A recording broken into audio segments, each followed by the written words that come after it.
آج تک gate number 4 دیکھا ہی نہیں، حالانکہ میں نے ساری زندگی مطلب ایٹ لیسٹ جو میرا ایڈولیسنس ہے میں نے پنڈی میں گزارا ہے. گیٹ نمبر 4 مجھے میں آپ کو حلفاً بتاؤں مجھے نہیں پتا گیٹ نمبر 4 ہے کون سا. شاید وہ ایکسس انہی کے لیے. ہم تو ڈائریکٹ ہی گئے ہیں، جب بھی گئے ہیں برملا گئے ہیں، منہ چھپا کے بھی نہیں گئے، برقعوں میں بھی نہیں گئے. تو میں یہاں گیٹ نمبر 4 گیٹ نمبر 1 2 3 5 15 اب بڑے گیٹ ہیں میں نے سنا ہے وہاں سے نہیں آئی. یہ اسمبلیز میں جو بیٹھے ہوئے ہیں نا، جب پاکستان بنا تھا کہتے تھے 22 فیملیز ہیں، اب 5 فیملیز ہیں. جو بڑے نام آپ کو موروثیت میں نظر آتے ہیں یہ نہیں ہیں. پورے ہلکے ماں باپ بہو بیٹی بھتیجی داماد بھرے ہوئے ہیں. آپ لوگ بات نہیں کرتے. یہ وہ لوگ نہیں ہیں جو کہ بار بار آپ کو نظر آتے ہیں. یہ انڈر دا ریڈار ہے، کہیں بھی چلے جائیں. This has to change.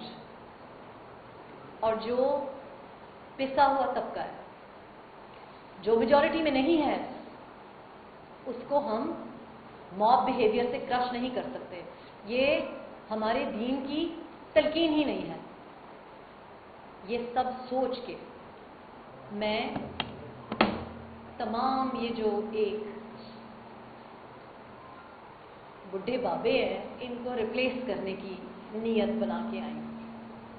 یہ ایک بڈھا بابا سنڈروم ہے جس کو نہ واٹس ایپ چلانا آتا ہے نہ اس کو یوٹیوب چینل بنانا آتا ہے. اس کو کیا کوئی سمجھائے گا. اس وجہ سے میں آپ دیکھیں گے جب ہم آپ سے مینیفیسٹو شیئر کریں گے اور جو ورکنگ گروپ ہے، میں آج کراچی پریس کلب سے بسم اللہ کر رہی ہوں.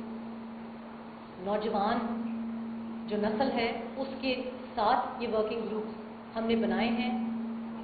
ہم نے ایسی سی ویز منگوائی ہیں جن لوگوں نے 10-15 سال اس ایک ایشو کے اوپر گراس روٹ لیول پہ کام کیا ہے. Nepotism has to stop. ہم جب فلم سٹار ہوتے ہیں تو تب تو ریٹنگ دے دیتے ہیں کہ اس نے بڑا برا کام کیا، باپ کی طرح کام نہیں کیا. لیکن پولیٹیشین کے لیے یہ بھی ریکوائرمنٹ نہیں ہے. کمپٹنسی آپ بھول جاتے ہیں جب پولیٹیشین کی بات ہوتی ہے. آج آپ دیکھیں کہ میں کیا ہی کہوں، جو آرٹسٹ ہے وہ کسانوں کی بات کر رہا ہے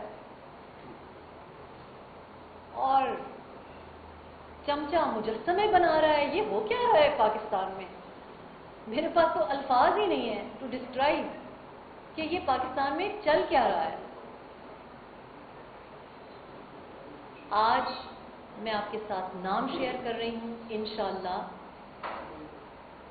پاکستان ریپبلک پارٹی جو کہ ریپبلک کی بات کرے گی، جس میں موب بیہیویئر کی گنجائش نہیں ہوگی، جس میں ہاریزونٹل لیڈرشپ کی بات ہوگی، جس کا ورکنگ ایکسپیرینس ہے، جس کو ہم انگریزی میں لیوڈ ان ایکسپیرینس ہے وہ کہتے ہیں، اس کی نمائندگی ہوگی.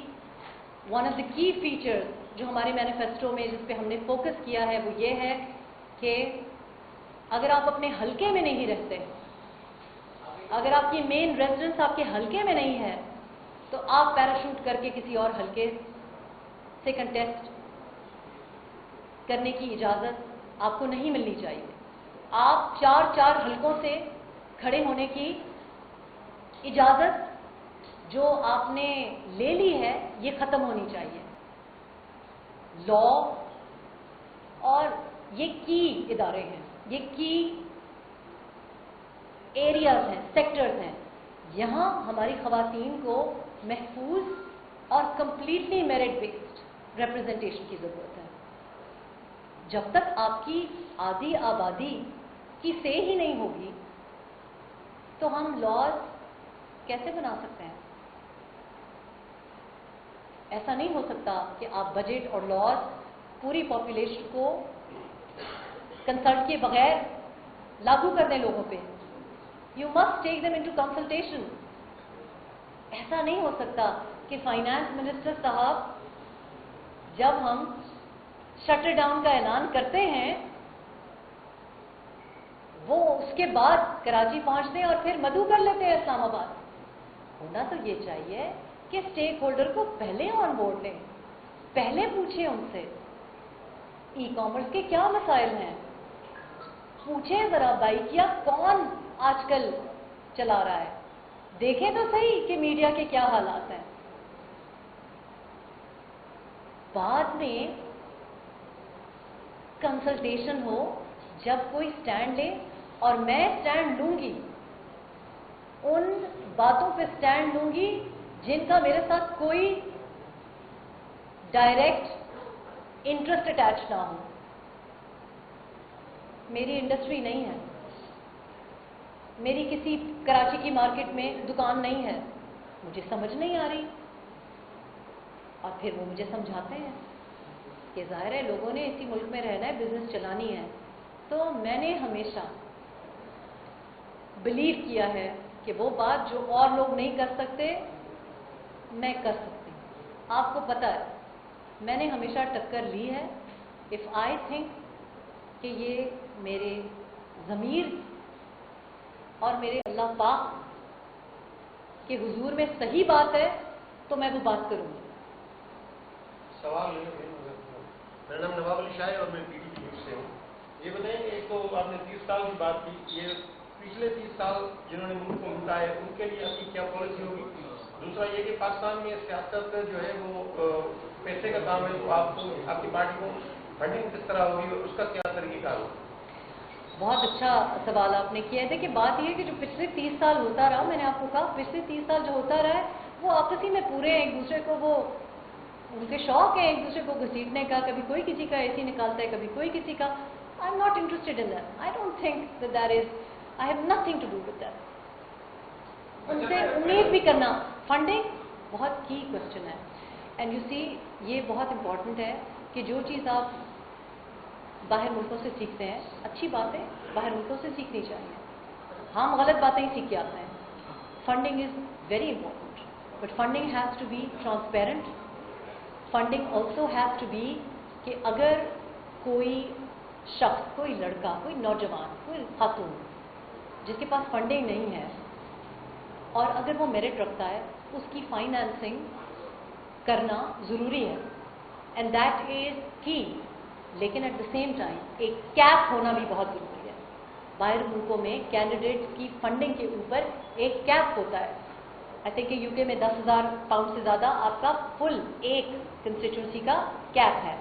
आप नहीं जर्नलिस्ट को उड़ा के वहाँ पे ला सकते कि फ्री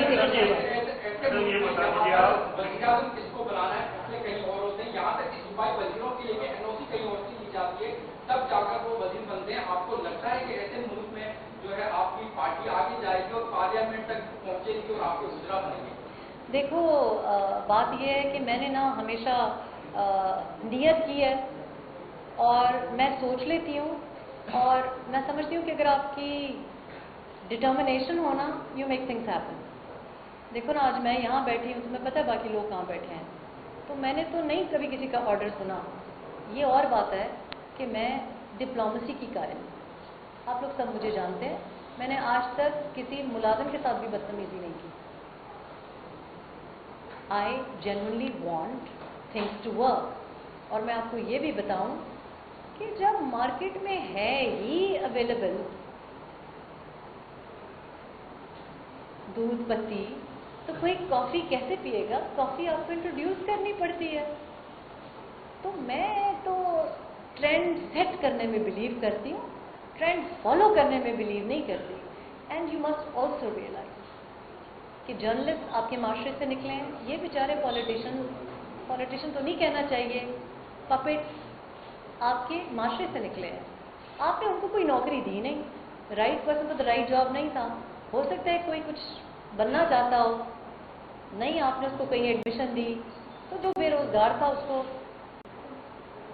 पहुंचना पड़ा, हमने पहुंचाया। इसी तरह आर्मी, आप जो बात कर रहे हैं, मैं तो साफ बात करने की कायल। आर्मी क्या हमारे माशरे से नहीं निकली? आपका ख्याल है आप जिस तरह से परेशान हैं, मैं आपको बता सकती हूँ। आर्मी वाले भी परेशान होते हैं, वो भी इसी माशरे से हैं, उनको भी इसी जगह पे रहना है। मेरा 5 न्यूज़ से मेरा ताल्लुक है, इससे पहले भी जब आप कप्तान के साथ होते थे, एक सवाल मैंने आपसे किए थे। बात यह वो मैंने शायद बुला दिया। ऐसे वक्त में आप पार्टी लॉन्च करने जा रही है जब लोग वोट किसी को देते हैं तो रिजल्ट किसी के हक में निकलता है। और जिस मुल्क में, जिस रियासत में वजीर दिफा ये बोले, ये कहें कि हाइब्रिड निज़ाम चल रहा है, तो उस निज़ाम में आप कैसे सर्वाइव करेंगे? सर देखिए, ना तो मैं वजीर दिफा की पार्टी से हूँ, ना मैं वजीर दिफा की स्पोक्स पर्सन हूँ। वजीर दिफा से तो हम ये नहीं पूछ सकते कि आपको एक फॉरेन जर्नलिस्ट पूछ कुछ रही है, सवाल सुना जवाब जो, तो आप ऐसे सवाल तो ना करें कि वो पूछ क्या रहे थे जंग के दौरान। उन्होंने कहा जो कुछ भी उन्होंने कहा, मैं दोहराना नहीं चाहती क्यों वो कहते हैं, क्या कहते हैं। आई थिंक कि वो एक, मैं आपको कह रही हूँ ना, मेरा ख्याल है कि बस वो शायद बोर हो गए हैं अपनी पोजीशन से, वरना वो माशाल्लाह काफी इंटेलिजेंट थे। दूसरी जो आपने बात की कि वोट कहीं डालते हैं, और वो देखिए बात सिंपल सी ये भी है कि मैं ऑन रिकॉर्ड ये बातें की हैं। मैंने जनरल बाजवा साहब का नाम लेकर और उनको पर्सनली भी इनडायरेक्ट मैसेजेस, क्योंकि मैं डायरेक्ट कांटेक्ट में बिलीव नहीं करती, और मैंने सोचा क्या पता उन तक मैसेज ना पहुंचे, तो मैंने एक मगरबी जर्नलिस्ट को, बड़ी मशहूर जर्नलिस्ट को, उन्होंने हेडलाइन लगाई। मैंने कहा आप देखेंगे आज ये जिस हाइब्रिड निज़ाम का आप बुनियाद रख रहे हैं, उनको कहा कि मुझे लगा शायद उनको, बाकियों को मुझे लगा कि हिदायत शायद नहीं मिल सकती, तो वही हुआ ना, आप उसी हाइब्रिड निज़ाम का शिकार हो रहे हैं ना, सारे हो रहे हैं। तो मेरा मकसद तो हमेशा ये रहा है कि मैंने आपको 10 साल पहले या कुछ साल पहले इस्लाह करने का, अगर मुझे कुछ पता है, मैंने बड़े तरीके से आपको बताने की कोशिश की। ऐसा ही हुआ ना, जब कोई पावर में था तब बोली ना, तब बोली, अब बोलने का मौका नहीं है। लेकिन मैंने कहा कि आज ये जो बन रहे हैं आइडियल पपेट, बाकी सभी इसी राह पे चलेंगे। और यही वजह है कि देखें, करने दें इनको। मेरा जो लोगों की गलतियां, लोगों ने बहुत कुछ किया है ज़िंदगी में, मैंने वो नहीं किया, लेकिन मैं दोबारा दोहरा रही हूँ कि अल्हम्दुलिल्लाह मैं यहाँ हूँ, और जो अल्लाह की मर्जी होगी, अल्लाह को मंजूर होगा, अल्लाह की मर्जी है। अगर नहीं होगा मंजूर तो वो अल्लाह पाक फैसला करेगा मेरे लिए। मैं तो 30 साल का प्लान बना के आई हूँ, मोहताज प्लान बनाया है, बिकॉज हो सकता है अल्लाह पाक की मर्जी हो 50 साल हो सकता सबको नंबर दिया जाएगा। बरसात हो रही है, नई नई पार्टियों की बरसात हो रही है जी। जो पुरानी पार्टियां होंगी अब खारिज हो रही है सारी। और सेकेंडली ये बता दीजिएगा, शेख रशीद का कहना था गेट नंबर 4 के साथ का सवाल होती है सियासी जमातें, तो आपने बता दिया गेट नंबर 4 से आपकी फ्लाइट आई है या कहीं और से? मैंने जी आज तक गेट नंबर 4 देखा ही नहीं, हालांकि मैंने सारी जिंदगी मतलब एटलीस्ट जो मेरा एडोलेसेंस है मैंने पिंडी में गुजारा है। गेट नंबर 4 मुझे मैं आपको हल्फन बताऊं, मुझे नहीं पता गेट नंबर 4 है कौन सा। शायद वो एक्सेस उन्हीं के लिए, हम तो डायरेक्ट ही गए हैं, जब भी गए हैं बरमला गए हैं, मुंह छुपा के भी नहीं गए, बुरकों में भी नहीं गए। तो मैं यहाँ गेट नंबर 4, गेट नंबर 1, 2, 3, 5, 15, अब बड़े गेट है मैंने सुना है, वहां से नहीं आई। आई होप दैट मैंने कहा जब भी कभी किसी से बातचीत हुई है, मैं बरमला डायरेक्ट यानी इन पब्लिक, हम दरवाजे बंद करके बात। देखिए बात यह है कि आपकी ये समझने वाली बात है कि आर्मी जो है आपकी, ये अब तो सबको मोहब्बतें हो गई हैं, लेकिन हर इंस्टीट्यूशन का, हर शख्स का अपना रोल होता है। डीप स्टेट हर मुल्क में होती है। ट्रंप जो है अपनी नहीं चला रहा, there is a deep state policy जो कि साल 100-200 साल प्लान होती है। लेकिन मैं गेट नंबर 4 की पैदावार नहीं हूँ, ना मैं इजाज़त लेके आई हूँ, ना मुझे ख्याल आया। ये तो किसी ने मुझसे अभी रास्ते में सवाल पूछा तो मैंने कहा मैं सेटिस्फाई कर दूँ।